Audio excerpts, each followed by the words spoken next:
আজকের রেসিপি চাল কুমড়ো দিয়ে চিংড়ি মাছ দিয়ে।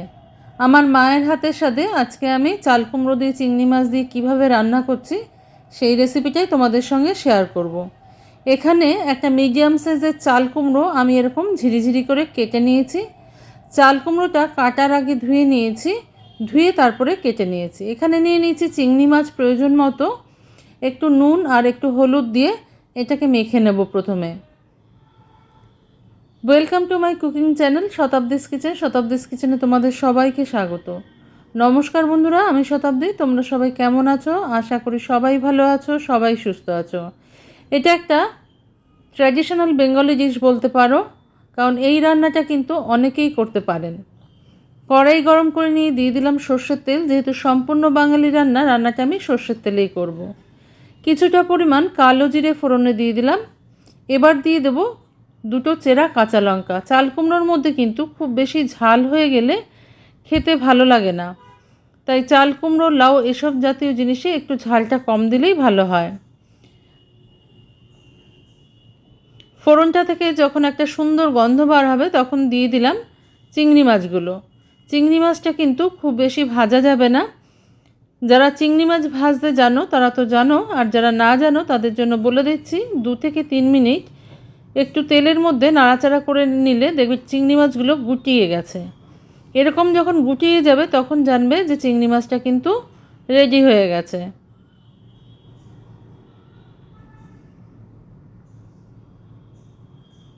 একবার এইভাবে বাড়িতে রান্না করে খেয়ে দেখবে, অসাধারণ লাগে খেতে। গরম ভাতের সঙ্গে দুর্দান্ত হয়। দিয়ে দিলাম কেটে রাখা চাল কুমড়ো। খুব বেশি মশলাপাতির কিন্তু এখানে প্রয়োজন নেই। খুব বেশি মশলাপাতি দিলে সবজির, চাল কুমড়োর যে নিজস্ব একখানা স্বাদ বা গন্ধ থাকে সেটা কিন্তু নষ্ট হয়ে যায়। এবার ভালো করে চাল কুমড়োর সাথে চিংড়ি মাছটাকে মিশিয়ে নিলাম। দেখো কতটা জল ছেড়েছে। চাল কুমড়ো দিয়ে এমনিই জল ছাড়ে। আমি কিন্তু ফ্লেমটাকে হাইতে রেখেছি। হাইতে রেখেই কাজটা করতে হবে, নাহলে চাল কুমড়ো বেশি জাল হয়ে গেলে টক হয়ে যেতে চায়। এবার কিছুক্ষণ সময়ের জন্য আমি একটু ঢাকা দিয়ে দেবো যাতে চাল কুমড়োটা সিদ্ধ হয়ে যায়। ফ্লেমটাকে হাইতেই রেখে দিয়েছি আমি। চাল কুমড়োটা সিদ্ধ হতে হতে আমরা এখানে একটা মশলা তৈরি করে নেবো। এখানে নিয়ে নিয়েছি পরিমাণ মতো নারকেল, দিয়ে দিলাম কালো সর্ষে। এটা কালো সর্ষে দিয়ে বেশি ভালো হয়, তবে তোমরা চাইলে দুরকম সর্ষে, হলুদ কালো দুটো মিশিয়েও করতে পারো। দুটো কাঁচা লঙ্কা দিয়ে দিলাম। জলের সাহায্যে একটু পেস্ট তৈরি করে নেব। এবার চাল কুমড়োটাকে আমি একটু চেক করে নেবো এটা হয়ে গেছে সিদ্ধ, আর কতটা জল বেরিয়েছে। ফুল ফ্লেমে রাখা সত্ত্বেও এটা থেকে কতটা জল বেরিয়েছে দেখো। এই জলটা কিন্তু আমাদের শুকিয়ে নিতে হবে। চাল কুমড়োটা সিদ্ধ হয়ে গেছে।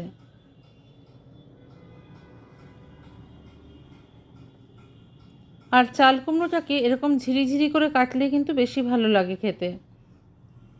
এক একটা রান্নায় এক রকম কাটা হয়, সেই জন্য এই রান্নাটার ক্ষেত্রে চাল কুমড়োটা এরকম ঝিরিঝিরি করে কেটে নিতে হবে।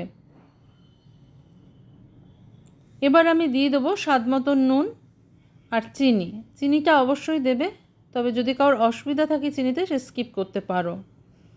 চিনি দিলে টেস্টের একটা ব্যালেন্স আসে, খেতে কিন্তু ভালো লাগে। খুব বেশি দেবে না, সামান্য একটু দিলেই হবে। এবার আমি বেটে রাখা নারকেল, সর্ষে আর কাঁচা লঙ্কার পেস্টটা দিয়ে দিলাম।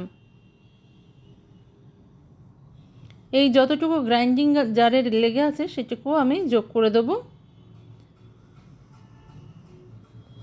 ভালো করে মিশিয়ে নিতে হবে। এইভাবে একবার দুপুরবেলা লাঞ্চে তোমরা কিন্তু তৈরি করে নিতে পারো। লাঞ্চে বা ডিনারে যে যখনই ভালো খাবে তখনই তৈরি করে নিতে পারো এই চাল কুমড়ো দিয়ে চিংড়ি মাছের রেসিপিটা। নুনটা সামান্য একটু কম হয়েছিল, তাই আমি আরেকটু দিয়ে দিলাম, কারণ এখানে জলটা শুকিয়ে গেছে। নুনের পরিমাণটা ঠিক বোঝা যায়নি, তাই একটু নুন দিয়ে দিলাম। নুন ঝাল যে যা স্বাদ অনুযায়ী দিয়ে নেবে। চাল কুমড়োটা দেখো জলটা শুকিয়ে শুকনো হয়ে এসছে। আমি কিন্তু অনবরত নাড়ছি ফুল আঁচে রেখে। এবার এর মধ্যে দিয়ে দিলাম উপর থেকে একটুখানি কাঁচা সর্ষের তেল আর কয়েকটা কাঁচা লঙ্কা চিড়ে নিয়েছিলাম আমি, সেটা দিয়ে দিলাম।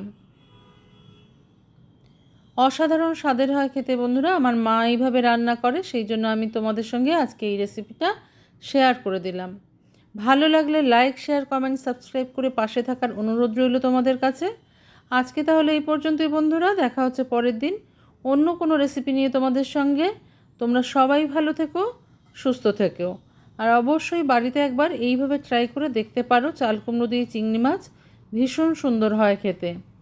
আজকে তাহলে এই পর্যন্তই, দেখা হচ্ছে পরের দিন অন্য কোনো নতুন রেসিপি নিয়ে তোমাদের সঙ্গে।